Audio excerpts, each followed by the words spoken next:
മറ്റൊരു പ്രധാനപ്പെട്ട വാർത്തയിലേക്ക് വരികയാണ്. രാഹുൽ മാങ്കൂട്ടത്തിന് വീണ്ടും കുരുക്ക്. രാഹുലിനെതിരെ ആദ്യ പരാതിക്കാരിയുടെ ഭർത്താവ് രംഗത്ത് വരികയാണ്. കുടുംബജീവിതം തകർത്തെന്ന് മുഖ്യമന്ത്രിക്കും DGPക്കും നൽകിയ പരാതിയിൽ ഇവർ പറയുന്നു.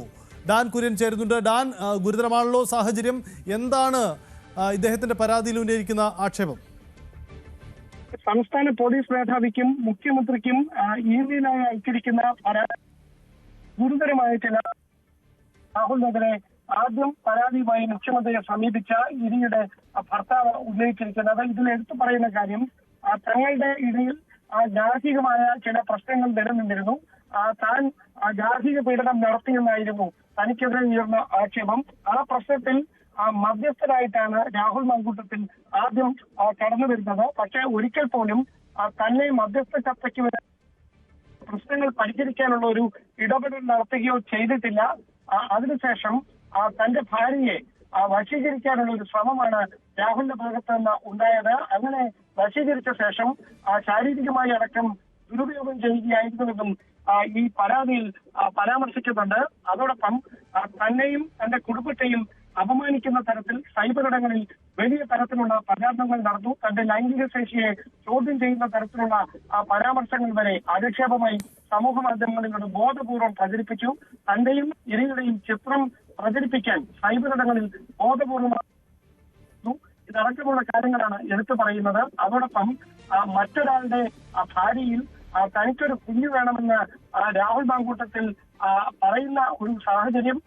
അതോടൊപ്പം തന്നെ അങ്ങനെ തന്റെ ഭാര്യയായ ഇര രാഹുൽ മാങ്കൂട്ടത്തിന്റെ കുഞ്ഞിനെ ഗർഭം ധരിച്ചതിന് ശേഷം ആ ഗർഭത്തിന്റെ ഉത്തരവാദി താനാണെന്ന് പറയാനുള്ള ശ്രമം നടന്നു. അതിനുശേഷം ഗുളിക കൊടുത്ത് ആ ഗർഭം അടച്ചിപ്പിക്കാനുള്ള നീക്കമാണ് ഉണ്ടായത് എന്നതടക്കമുള്ള കാര്യങ്ങളാണ് ഈ 4 പേജുകൾക്ക് മുകളിലുള്ള ഈ പരാതിയിൽ.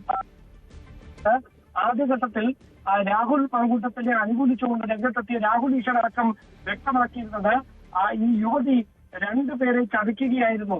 അതിൽ രാഹുൽ മാങ്കൂട്ടത്തിലും യുവതിയുടെ ഭർത്താവുമുണ്ട് എന്നത്. അതായത് മാങ്കൂട്ടത്തിനെ അനുകൂലിക്കുന്ന സമീപനമാണ് ഇരയുടെ ഭർത്താവിന്റെ ഭാഗത്ത് നിന്ന് ഉണ്ടാകുന്നതെന്ന് ആവർത്തിച്ച് മാധ്യമങ്ങളിലൂടെ അടക്കം രാഹുൽ ഈശ്വർ അടക്കം പലതവണ നമ്മളുടെ ചാനലിൽ അടക്കം സംസാരിച്ചതാണ്. അതിനിടയിലാണ് ഏറെ നാളായി ഈ വിഷയത്തിൽ താൻ മൗനം തുടർന്നത്.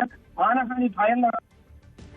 കുടുംബത്തിനും എതിരായ സൈബർ അധിക്ഷേപങ്ങൾ അടക്കം അത് പരിധി വിടുന്ന ഒരു സാഹചര്യം എത്തിയതോടെയാണ് ഇത്തരത്തിൽ പരാതിയുമായി രംഗത്തെത്താൻ നിർബന്ധിതരാകുന്നത് എന്നും ഈ പരാതിയിൽ ഇരയുടെ ഭർത്താവ് വ്യക്തമാക്കുന്നുണ്ട്. എന്തായാലും ഇത് കാണിച്ചുകൊണ്ട് സംസ്ഥാന പോലീസ് മേധാവിക്കും അതോടൊപ്പം തന്നെ മുഖ്യമന്ത്രിക്കുമാണ് പരാതി നൽകിയിരിക്കുന്നത്. ഈ പശ്ചാത്തലത്തിലാണ് ഇതിൽ അടിയന്തരമായ ഇടപെടൽ വേണമെന്ന ആവശ്യം കൂടി പരാതിയിൽ ഉന്നയിച്ചിരിക്കുന്നത്. അതായത് ഇനി മറ്റൊരാൾക്കും ഇങ്ങനെ ഒരു ഗതി ഉണ്ടാകരുത് എന്നാണ് പരാതിയിൽ എടുത്തു പറഞ്ഞിരിക്കുന്ന കാര്യം. വരുന്ന 7-ാം തീയതി രാഹുൽ മാങ്കൂട്ടത്തിന്റെ മുൻകൂർ ജാമ്യാപേക്ഷയിൽ ഹൈക്കോടതി പരിഗണിക്കാനിരിക്കുന്നതിനിടയിലാണ് വളരെ അപ്രതീക്ഷിതമായി ഇങ്ങനെ ഒരു പരാതി കൂടി രംഗത്തെത്തുന്ന സാഹചര്യം. യെസ്, അതാണ് വളരെ പ്രധാനപ്പെട്ട കാര്യം. ജനുവരി 7-ന് ഇത് പരിഗണിക്കാനിരിക്കുകയാണ്. ഹർജിയിൽ മുൻകൂർ ജാമ്യാപേക്ഷകളിൽ വിധി പറയുകയാണ്. സർക്കാരിൻ്റെ അപ്പീലടക്കം അപ്പോൾ പരിഗണിക്കപ്പെടുകയാണ്. ഇതിനിടയിലാണ് വീണ്ടും ഒരു പരാതി കൂടി വരുന്നത് എന്നതാണ് സാഹചര്യം. ഇതിനിടയിൽ ഈ വാർത്ത വരുന്നതിന് അല്പം മുമ്പ് രാഹുൽ മാങ്കൂട്ടം മാധ്യമങ്ങളെ കണ്ടിരുന്നു. അപ്പോഴും സത്യം ജയിക്കുമെന്ന നിലപാടെടുക്കാനാണ് രാഹുൽ തയ്യാറായിട്ടുള്ളത്. അതിനിടയിൽ വീണ്ടും ഒരു പരാതി വരുന്നു എന്നതാണ് സാഹചര്യം. അങ്ങനെ രാഹുലിന് കുരുക്കായി ഈ ഇരകളുടെ പരാതി മാത്രമല്ല, ഇരകളുടെ ഭർത്താവിൻ്റെ ആദ്യ പരാതിക്കാരിയുടെ ഭർത്താവ് കൂടി രംഗത്ത് വരികയാണ്. തൻ്റെ ഭാര്യയെ രാഹുൽ വശീകരിക്കുന്നു. ഈ പരാതിയിൽ പറയുന്നത് ഇങ്ങനെയാണ്: താൻ വീട്ടിലില്ലാത്ത സമയത്ത് ഫ്ലാറ്റിലെത്തി പെൺകുട്ടിയെ വശീകരിച്ച് വലയിലാക്കി എന്നതാണ് ഗുരുതരമായ ആക്ഷേപമാണ് ഉന്നയിക്കുന്നത്. അത് അങ്ങനെ വലിയ രീതിയിലുള്ള ആരോപണമായി കൂടി ഇത് മാറുകയാണ്. ഞാൻ സൂചിപ്പിച്ചതുപോലെ രാഹുൽ മാങ്കൂട്ടം വീണ്ടും സത്യം ജയിക്കുമെന്ന വാദം ഉന്നയിച്ചുകൊണ്ട് നിലപാടെടുക്കുകയാണ്. അങ്ങനെ രാഷ്ട്രീയത്തിൽ തിരിച്ചു വരാനുള്ള സാധ്യതകൾ രാഹുൽ പയറ്റുന്നു എന്ന സൂചനകൾക്കിടയിലാണ് വീണ്ടും ആക്ഷേപം വരുന്നത്. കോൺഗ്രസ് ഒക്കെ ഇത് പ്രതീക്ഷിച്ചിരുന്നതാണോ വീണ്ടും ഈ ആക്ഷേപം വരും എന്ന കാര്യം? നമ്മളിതിൽ എടുത്തു കാണേണ്ട കാര്യം സജിത്ത്, ഈ പരാതികളെ സംബന്ധിച്ച കൃത്യമായ ധാരണയുള്ള 3 മുതിർന്ന നേതാക്കൾ കോൺഗ്രസിലുണ്ടായിരുന്നു. അതിൽ ആദ്യത്തെ ആൾ പ്രതിപക്ഷ നേതാവ് VD സതീശൻ തന്നെയാണ്.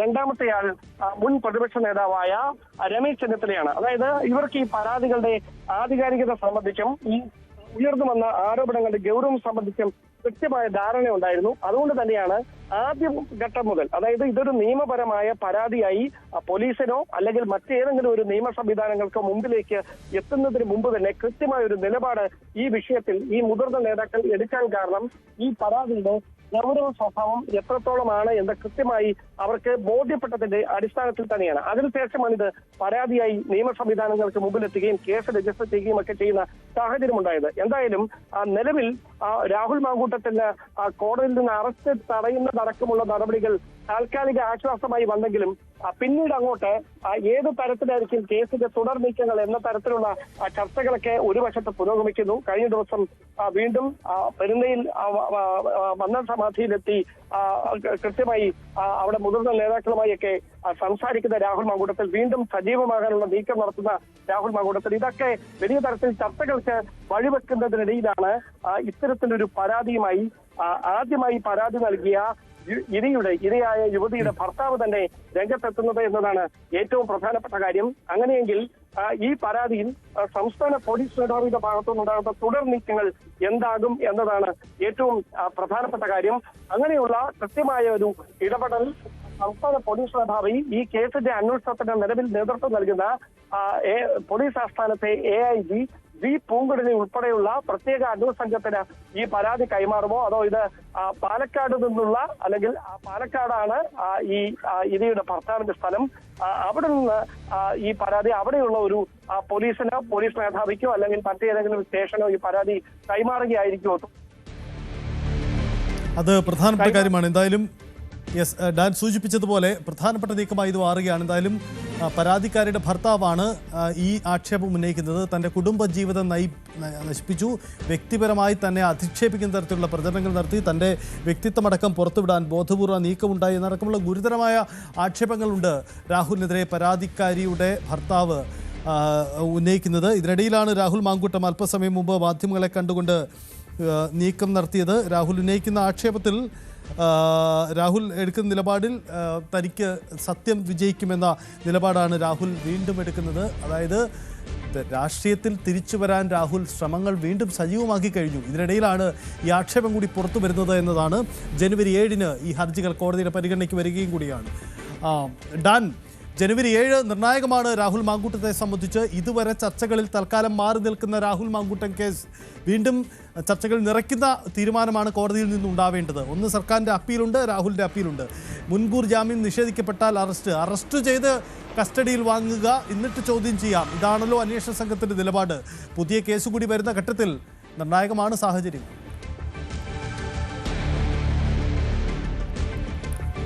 കേസ് രജിസ്റ്റർ ചെയ്യുന്ന ഒരു സാഹചര്യത്തിലേക്ക് ഇപ്പോൾ എത്തിയിട്ടില്ല.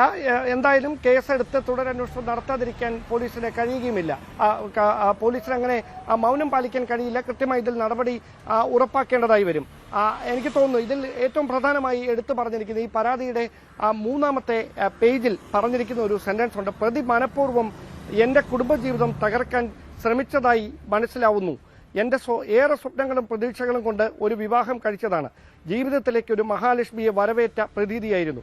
മനുഷ്യന് ലൈംഗികത പാപമാണെന്ന് ഞാൻ കരുതുന്നില്ല. പക്ഷേ തന്റെ കുഞ്ഞിനെ മറ്റൊരാളുടെ ഭാര്യയുടെ ഉദരത്തിൽ വേണമെന്ന് ആവശ്യപ്പെടുകയും പിന്നീട് ആ യുവതി ഗർഭം ധരിച്ചപ്പോൾ അതിനെ ഗർഭചിത്രം നടത്താൻ പ്രേരിപ്പിക്കുന്നതും ഒരു തെറ്റാണെന്ന് ഞാൻ മനസ്സിലാക്കുന്നു. ഇങ്ങനെ വളരെ ഗുരുതരമായ പരാമർശങ്ങളാണ്. അതായത് ഈ കുഞ്ഞിനെ ഗർഭം ധരിക്കുന്നത് രാഹുൽ മാങ്കൂട്ടത്തിന്റെ ആവശ്യപ്രകാരമാണ്. ഇരയായ തന്റെ ഭാര്യ ഈ കുഞ്ഞിനെ ഗർഭം ധരിക്കുന്നത്. പക്ഷേ അതിനുശേഷം അതിന്റെ പിതൃത്വം തന്നെ മേൽ കെട്ടിവെക്കാനുള്ള ശ്രമം നടന്നു. അതിനുശേഷം മരുന്ന് കൊടുത്ത് ഗർഭചിത്രം നടത്താൻ നിർബന്ധിക്കുന്ന സാഹചര്യമാണ് ഉണ്ടായത്.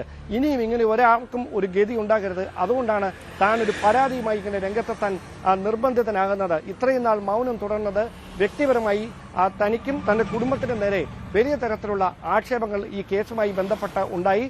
തന്നെ വ്യക്തിപരമായി തന്റെ സ്വകാര്യതയെപ്പോലും ഖണ്ഡിക്കുന്ന തരത്തിൽ വലിയ തരത്തിലുള്ള അധിക്ഷേപങ്ങൾ നടന്നു. ബോധപൂർവമായി തന്റെയും ഇരയായ തൻ്റെ ഭാര്യയുടെയും ചിത്രങ്ങൾ സമൂഹ മാധ്യമങ്ങളിൽ പ്രചരിപ്പിക്കാനുള്ള നീക്കം നടന്നു.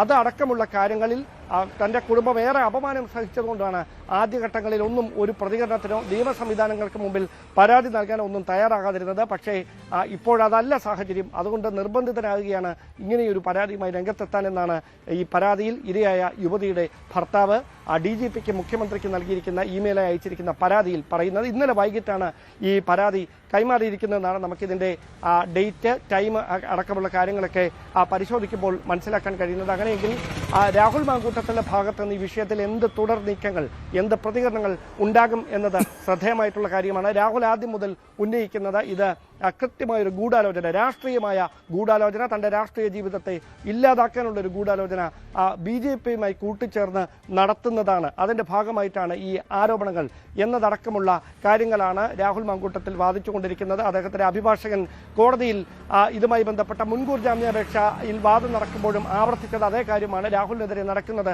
രാഷ്ട്രീയ ഗൂഢാലോചനയാണ് എന്ന ആക്ഷേപമായിരുന്നു ഉന്നയിച്ചുകൊണ്ടിരുന്നത്. അതുമായി ബന്ധപ്പെട്ട ചില തെളിവുകളൊക്കെ, ഡിജിറ്റൽ തെളിവുകളൊക്കെ, ഈ യുവതി അയച്ചതെന്ന് പറയുന്ന തെളിവുകളൊക്കെ പ്രതിഭാഗം അഭിഭാഷകൻ കോടതിയിൽ ഹാജരാക്കുകയും ചെയ്യുന്നു. എന്തായാലും അതിൽ കൃത്യമായൊരു തീരുമാനം ഹൈക്കോടതിയുടെ ഭാഗത്ത് നിന്ന് വരുന്ന 7-ാം തീയതി വരാനിരിക്കുന്നതിനിടയിൽ ഇരയായ യുവതിയുടെ ഭർത്താവിൻ്റെ ഭാഗത്ത് നിന്ന് ഇത്തരമൊരു പരാതി കൂടി സംസ്ഥാന പോലീസ് മേധാവിക്ക് മുമ്പിലേക്ക് ലഭിക്കുമ്പോൾ അതിൽ തുടർ നീക്കങ്ങൾ ഏത് തരത്തിൽ ആകും എന്നതിൽ വളരെ ശ്രദ്ധേയമായിട്ടുള്ളൊരു കാര്യമായി കൂടി മാറുകയാണ്.